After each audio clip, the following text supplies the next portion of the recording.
Hey everyone from Awesome, my name is Paul Gaudio. I'm the Global Creative Director for Adidas. As the Global Creative Director, I am essentially responsible for how the brand looks, how it feels, and how we talk or act, sort of our tone of voice. Underneath that, we set creative direction for all of our consumer touch points, so that could be retail stores or product or communications. And also, I look after our research and innovation department, so how we explore the future with new concepts, new technologies. The idea of sort of eliminating waste, it immediately takes you to that place of, okay, well, if we make it, we have to take it back. How do we get it back? And that really fueled the whole program, that if you throw something away, it's just going to show up somewhere in your life again, in the oceans, for example. So we needed to not only create a product that we could repurpose and recycle, but we also need to then create that engagement method that allows us to connect with the consumer, offer the product, but then take it back and again repurpose it. So I think that the concept, it's not like how do we come up with it, I think it is the only way, I think, to really solve the problem of waste beyond biodegradability. If you can make something and it disappears into the soil, great. The next step back is this sort of closed loop process that it makes us more sort of accountable and responsible for the things we make. We are still solving that, right? We're scaling that innovation. First, sort of how can I use these new materials and processes to create that experience that's new and exciting for a consumer? But the next thing really is, how can I scale it? How can I make it available to more people over time? The challenges, I think, first were, can I make a shoe that offers great performance, no compromise, super cool, that people want to run in out of one material? We knew it had to be one material. That was clear. Taking that TPU and turning it into a thread, and turning it into a foam pellet, and turning it into an outsole, and turning it into a shoelace, and then figuring out how do we put it together. The benefit of eliminating glue or other chemicals is that we can simply take the product and all at once and grind it up and send it through one sort of recycling process. Take that material and stretch its use into so many different areas. I think that's really important. And then the last thing that I talked about is, how do you put a shoe together if you can't glue it? For the last 25 years or so, that's been the norm. You take a foam midsole and you glue it to a mesh upper or a leather upper. And what the single material allows us to do is that single material is a thermoplastic, which means it melts. You basically weld the upper to the midsole. Really a simple solution if you think about it. You eliminate something from the product, you make it lighter, you make it cheaper, you make it simpler. It also feels better under your foot. Less is more, simpler is better. We are beginning to look at color. We have color, like I said, but we wanted to start with white because it's absolutely pure. And we want to see how that changes over time before we then start adding in color and other aspects. Because you can imagine that, if I make this red and I grind it up, I can't make a white shoe out of it today. Maybe tomorrow we can. Maybe we can strip the dye out. I don't, it depends. No, it's not going to be a random shoe. It's going to be a new shoe. It's going to be this shoe. That's a good question, actually. I think it's going to be the same design.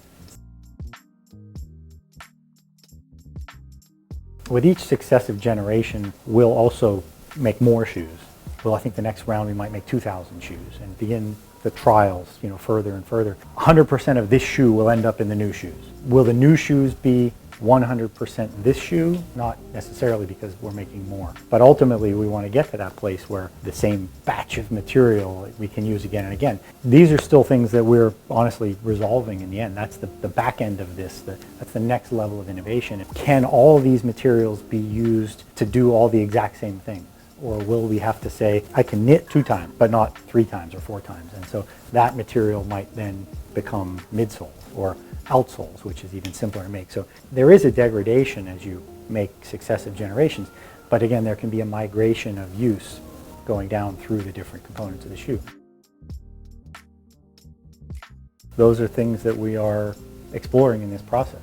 What happens when we recycle this? We've been recycling the material, but after use, after it gets dirty and who knows what you do with it, that's not up to me, right? It's up to you. We take that back and then we learn. We grind it up, we wash it, and we see what comes of it. If it's dirty, that to a certain extent means it can't be pure white. So then maybe we create a color out of it or a darker material out of it. That's the next level of innovation that has to come. Process of closing the loop, turning one into many and doing it again and again. This is less about a single shoe. This is a statement of where we're headed, where we want to go. Begins to challenge even the notion of ownership. Like, do you own a shoe or do you rent a shoe? Do you sign up? Do you subscribe? Things could change in the future, and I think that's what's really exciting about it. A lot of companies might wait and hold on to something until it's perfect. What we like to do, especially with these more sort of groundbreaking or challenging innovations, we make it transparent. Consumers can see what we're doing, they can understand it, and they can choose to be a part of it. They can buy into it. And we can learn from that engagement as well. So by creating shoes and giving them out to people, they'll run in them, they'll return them, and we can start to test the model, that interaction model.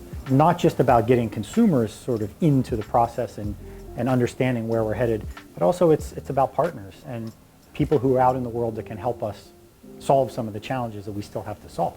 And that can be, media partners, like, hey, get the word out. Or it can be industrial partners, like, we're really having a hard time solving this particular problem.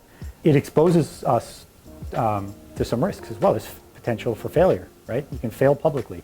But in this case, it's okay because this is a work in progress. This is a journey we're on. So we will, through the course of the next year or so, stumble.